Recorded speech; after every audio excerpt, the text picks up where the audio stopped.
The war ended badly, and more than just the Treaty of Versailles not well incorporating the 14 points or the Senate rejecting the League of Nations. In fact, there were a number of reasons that the war kind of ended badly, including a number of economic issues. This section will look at these economic issues. The war, you recall, kind of ended suddenly in November 1918 when the Kaiser suddenly announced his abdication.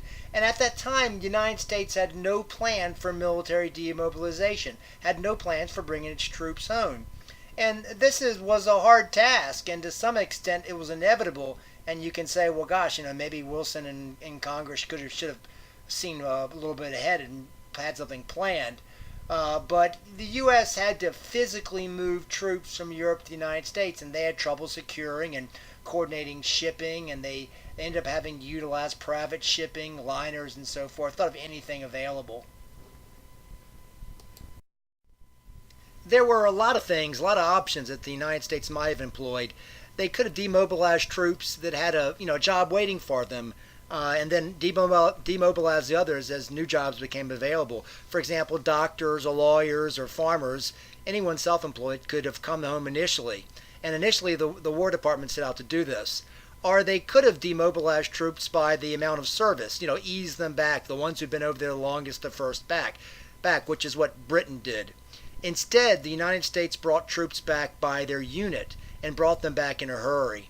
There were 4 million men in service, and half of them were back in 6 months. And within a year, the Army was back down to its peacetime strength. The United States might have tried to fund what was termed a U.S. employment service to help, sort of a jobs for soldiers bill, a U.S. spending bill, kind of like the GI Bill of Rights after World War II, which will be mentioned later in this lecture. In any event, such a bill was killed in Congress in January 1919 to save money. The Congress was worried about the debt. The only thing that was given to the veterans was a promise of a post-war pension payment, a bonus that they were to be paid in 1945. They didn't know, of course, 1945 would be the last year of World War II. They just picked a year in the future for payment.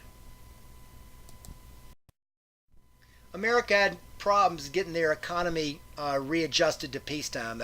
There was no plan bringing them home, and there was no reconstruction plan in general. The factories who had defense contracts closed down, and as they did so, they laid off workers. When the soldiers came home, they were thanked for their service, promised that bonus payment 20 years later, but they were effectively laid off, and they had to find jobs.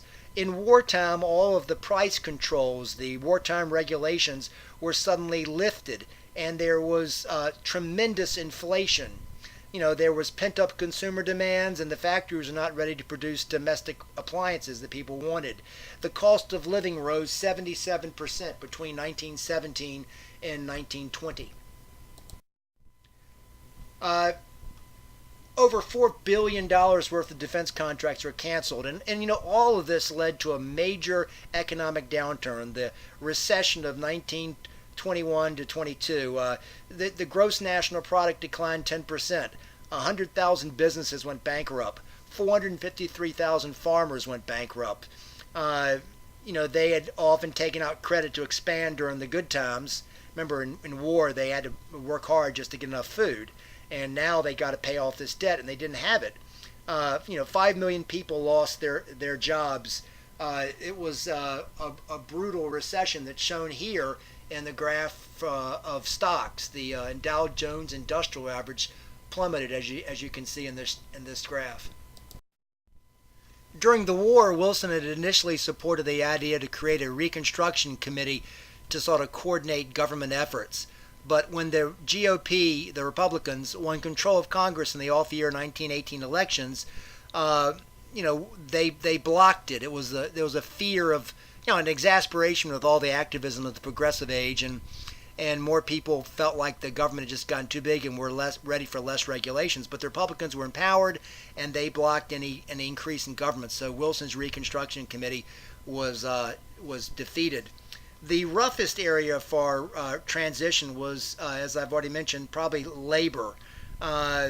In the war, again, there had been a lot of cooperation in between management and labor in coordination through the National War Labor Board.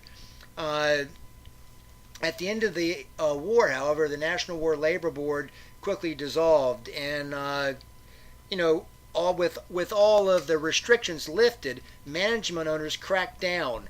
They could cut wages and demand longer hours because there were so many people looking for work. Labor had gotten used to their gains during the war, and without any protection for their gains, there was a rash of strikes between 1919 and 1920. A really violent year in terms of labor trouble, labor turmoil. There were 2,665 strikes in 1919 alone. One of the major ones was a general strike in Seattle, Washington. It began as a shipyard strike, but soon spread to all city workers. It got a lot of media attention, and public was very uneasy about it because a lot of the trade in the Pacific came through the Seattle port, which was completely shut down. There was as well the Boston police strike in 1919. It began when the Massachusetts governor Calvin Coolidge, of course a future American president, fired some cops for forming a union. The city tried to get volunteers of citizens out to police the city with the police on strike to keep order, but gangs of looters began hitting all the stores. Coolidge was angry and fired all of the striking police and began organizing a new force. He said famously, "There's no right to strike against the public safety by anybody, anywhere, or anytime." There was the famous steel strike in September 1919. Steel, of course, was a major ingredient of the economy used for, construction and all the industry. The American Federation of Labor, the AFL, which we discussed in the Age of Reform topic, had wanted to unionize steel workers for some time, but they'd been routed in the Homestead Strike of 1892. Under the AFL's leader, Samuel Gompers, again mentioned earlier in the Age of Reform lecture, the AFL decided to try again. Steel industry was second only to the railroad industry, perhaps, in its importance to the economy. But the workers there still had to work 12-hour days for low pay. When the United States Steel Corporation, the largest steel company, refused to talk to the AFL, workers walked off their job. A total of 343,000 workers went on strike on September 22, 1919. In the ensuing weeks, there was a lot of violence. 18 strikers died in one confrontation in Gary, Indiana. It was the most violence was in the Midwest. Steel companies painted the workers as radicals to win public support. They were communist, the steel workers said. The companies sought to divide workers by their race, and they brought in black scabs. Wilson, with public opinion mostly behind the companies, brought in federal troops to protect the scabs. Some state police broke up picket lines. The strike went on until January 1920, when the AFL surrendered unconditionally. The final major strike we'll talk about is the coal strike of 1919. The price of coal during the war had been controlled by the Fuel Administration, but now, with the controls gone, prices and company profits had shot up. The United Mine Workers, the workers' union, was led by John L. Lewis, and he demanded that the workers get their share of the new profits. During the war, the United Mine Workers had reached a no-strike agreement with the Fuel Administration. Now the United Mine Workers said the agreement was off and demanded a 5-day work week, 6 hours a day, and a 60% wage increase. Wilson argued that the union was hurting the national interest, and Wilson claimed that the agreement still applied, and therefore he responded with an injunction. He ordered the workers back to work. United Mine Worker leader Lewis therefore called off the strike, claiming famously, "You can't fight the government." Some workers end up striking anyway, and they did end up getting a small raise of 14%, which is, of course, far below what they had demanded. Anyway, most of these strikes were failures, and that was, as you're probably aware, because of the fear of Bolshevism. People saw strikers as the vanguard of a communist revolution. Indeed, the 1920s is going to prove a tough time for organized labor. This concludes the economic unrest that followed the end of World War I.